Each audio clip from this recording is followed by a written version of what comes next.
Alright everyone, we've got a little two-part thing here that involves big tech, it involves censorship, the legacy media, and gun control, so what more is there to want? Literally everything you could hope for in a story. Now, Infowars, their main channel, has gotten a content strike. They made a video in which they were talking about whether there was coaching going on with one of the Parkland students. I don't know if it's wise to actually mention their name because it appears to be part of the reason people are getting content strikes right now. By the way, I oppose that basic practice. But the thing is, there's another student from Parkland, you can say his name, Colton Hab, actually. Now, he openly said, he was on Tucker Carlson. Now, this is lamestream establishment media. Fox is very little different from CNN. In fact, the Infowars write-up about this mentions News Corp, owned by Murdoch, I think formerly owning Fox News as a parent company, which is like hilarious. I think Murdoch's kids largely took that over and divorced him from the same context. Probably not without good reason, considering he's a goofy. But what happened? According to this particular individual who was speaking at Parkland, he wanted to deliver a speech and CNN was quite literally scripting him, saying, no, here, stick to the script, basically. This is the question you get to ask at the town hall. Well, then, at least that part of the Infowars article is not false. Now, I haven't actually seen the video because, of course, it's been taken down. This is a good reason. People need to use, like, BitChute, PewTube, DTube, whatever it happens to be. Back up your content elsewhere. Like BitChute will do it automatically for you if you've got a significant presence. They do that for me, which is great. It's a great thing because then if something gets taken down, like this was what Tim Pool had a video taken down. And it got restored, by the way. Our efforts, I believe, worked. I believe he announced that it actually the strike was removed. Huzzah! By the way, YouTube, you did the right thing. Really good decision on that one. Because I couldn't have backed him up if I couldn't see the video actually, what had been made, but he had the BitChute link, so it wasn't a problem. So Infowars gets a video removed. At least the context of it that's talking about scripting at the CNN town hall, not only is it not defamatory or unlawful or offensive or anything, they're just criticizing legacy media. It's actually provably true. You've got a Parkland student saying, yeah, I didn't bother to go to the town hall because they wanted me to read a scripted question off. Well, there you go. It's not something wrong. Now, that's different from coaching in the sense of coaching someone saying, well, you're going to be anti-gun, and so you need to say anti-gun things. Hey, here's what you do. The big problem with that, and this is why I'm assuming that the strike was levied, the individual in question that's mentioned by Infowars within the context of this video is not himself a celebrity. He is a self-appointed speaker on the issue of gun violence, however, not a celebrity, not a permanent fixture of some organization, not speaking for an organization, speaking largely for themselves. The threshold for talking about someone and seeming to insult or be offensive with regards to them is different. For instance, if someone makes a parody video of me that depicts me as like a slob or something, I can't do anything about that.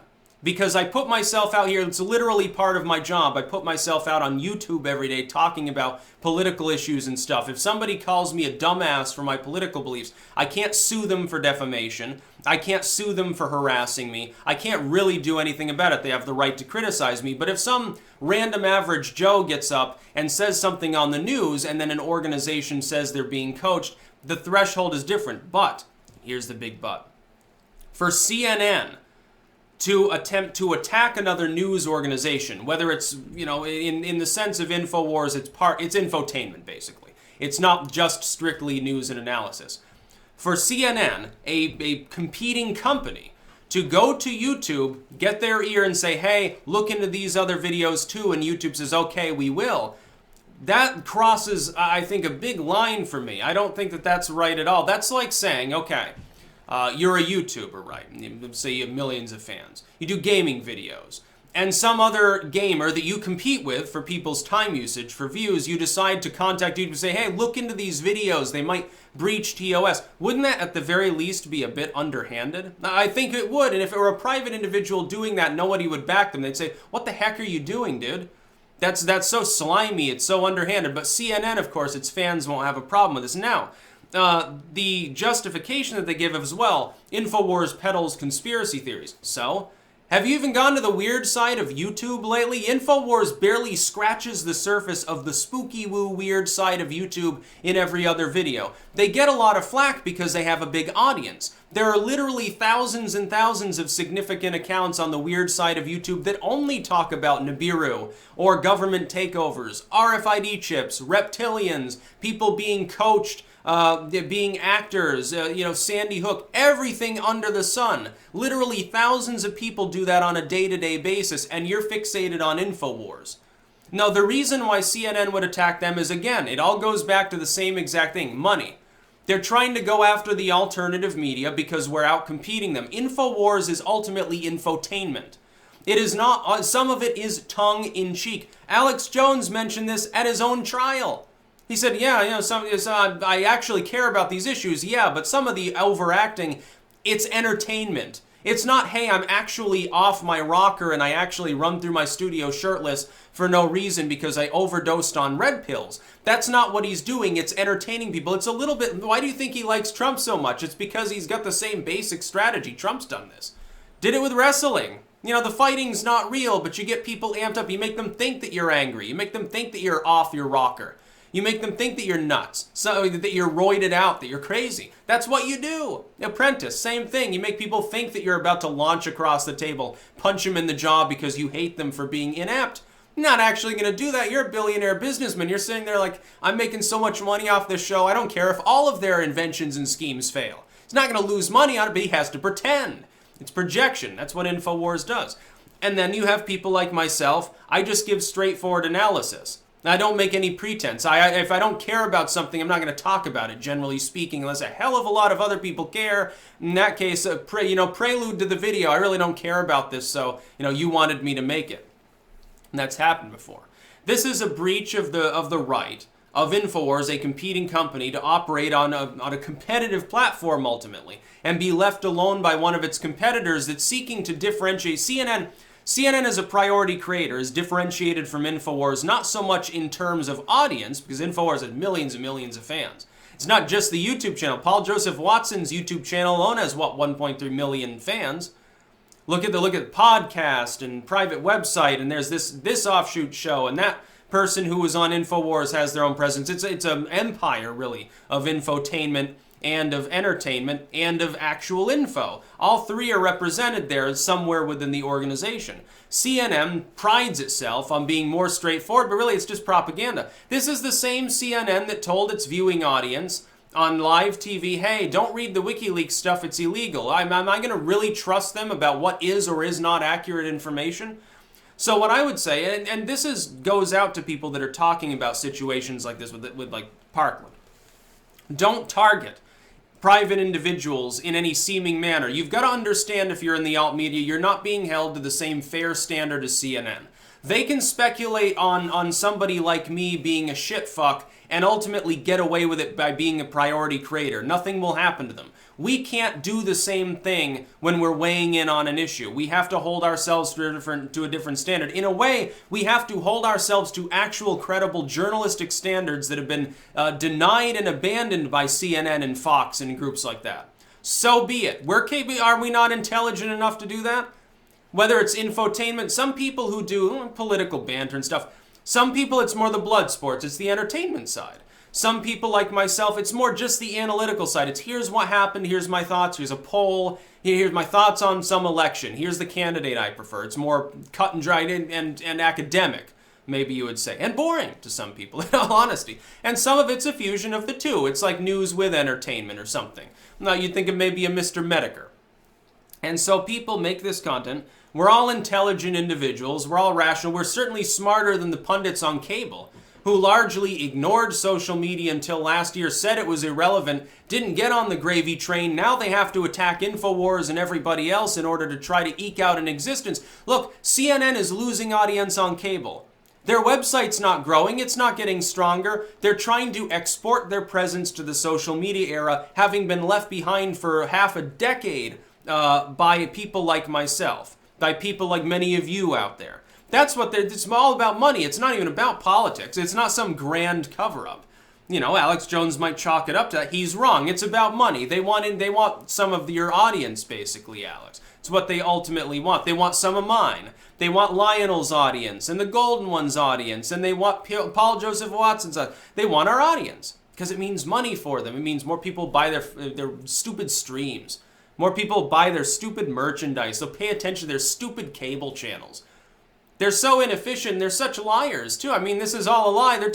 They're constantly at this point haranguing. It's not just CNN. It's Wall Street Journal. It's Fox, Breitbart, everybody under the sun. Oh, conspiracy theories this, and misinformation that, and propaganda. YouTube wasn't built to be just about, you know, this is news, therefore this is absolutely accurate. No, YouTube was built on people giving sometimes totally incoherent and erratic opinions about current events and news. That's what built sort of that part of YouTube. It overlaps directly with the weird part of YouTube. That's what made it entertaining. That's why YouTube grew so large. You're not willing to have fun, to make a joke, and on cable you can't swear. You can't say the words that we say. You can't talk the way that we talk. You can't make the opinions that we make. A multinational corporation controls what's said on CNN, what's said on Fox. No wonder you have difficulty competing with us. So yeah, that would be my basic thoughts about it, I would say. I would stand with Infowars on this one with that one caveat that you have to be careful what you say. You have to be careful about using someone's name, the opinions you form about them. You have to ask yourself, is this person popular enough, well-known enough, that, you know, sort of the satire angle wouldn't be seen as cyberbullying? Like if someone makes Sticks, Hex, and Hammers leakage, it's not cyberbullying. It has to, the threshold's different. It has to be really out there to be considered harassment or cyberbullying because, you know, I've got nearly 250,000 subscribers here. I put myself out here. I'm an e-celeb, basically, for legal purposes. That's what it would be considered. It would tie into any other person who's decently well-known. Criticism and satire of a person who doesn't have a fan base. They happen to, what was that girl's name there? The one they had the potato meme years ago. And people were knocked offline. They had their channels taken down and stuff because she wasn't a celebrity. It was just someone who happened to be, do a bit of toddler modeling and then gave a statement in a magazine. Not a celebrity, not someone who rises to the threshold where that kind of satire isn't considered harassment. The person has essentially the right to be left alone, the right to be forgotten sort of thing in the European sense. I know it's not the same here in the United States, but there's a difference involved and people need to keep that in mind. I mean, you can say that you shouldn't have to keep that in mind, okay, but for the purposes of the TOS of YouTube, yeah, you do. I think, yeah, you can make an argument that's unfortunate, but it is the way it operates. And remember, CNN and all of these groups breathe down our necks on a day-to-day basis. There are people who are hired by these news organizations just to go around YouTube and see what we're uploading. Their entire job is watching YouTube videos. How great is that, by the way? You get a really cushy job, you better hope that it stays cushy. You know, these organizations, they're losing a lot of money now, so, you may have your position cut, you may have your hours cut. You'll have fewer hours to watch more YouTube videos. You have to watch 2 at once. You go crazy, it'd be a problem. There are people that do that for some of these larger networks. They have groups of people that basically they'll feed tips to all of the networks, and keep in mind any of your critics might do the same thing. They'll take something that you say and they'll front it to some news organization. Say, oh, you'll never believe what YouTube is allowing on YouTube. This person said something I disagree with that could vaguely be interpreted as harassment or something. And then all of a sudden it becomes a problem. And every time that happens, by the way, they use that as an excuse to attack other people that have nothing to do with the person at hand, like PewDiePie. They're like, oh, PewDiePie's a Nazi, basically. The Wall Street Journal says PewDiePie has, I don't know, he's dog whistling to white supremacists. They use that as an opportunity to investigate a bunch of other users who, again, have nothing to do with PewDiePie, number one, mostly, and nothing to do with the actual claim that's being made, number two. It is propaganda. So to counter it, you need to know that it's going on and take countermeasures. Countermeasure number one, simply be more careful. Yeah, you do have to be careful about what you say, sadly, at this point. If you've got a significant audience, you actually do. Because otherwise, you won't have an audience. You'll be off of YouTube, certainly. You might be able to use other sites. Alt Tech will still welcome you. Some of these other maybe less draconian steps that are taken by even groups like YouTube, nobody has a problem with. It's like the monetization stuff. Adpocalypse is a non-issue compared to this kind of maneuvering. If they can give Infowars with over 2 million subscribers a strike for something that may not technically be strikeable and is at least half true, based on speculation by CNN that it's, cyberbullying or whatever, then just think about what they can do to a person with a tenth of that audience, ultimately. It'd be a little bit of a problem. That's about all. Peace out.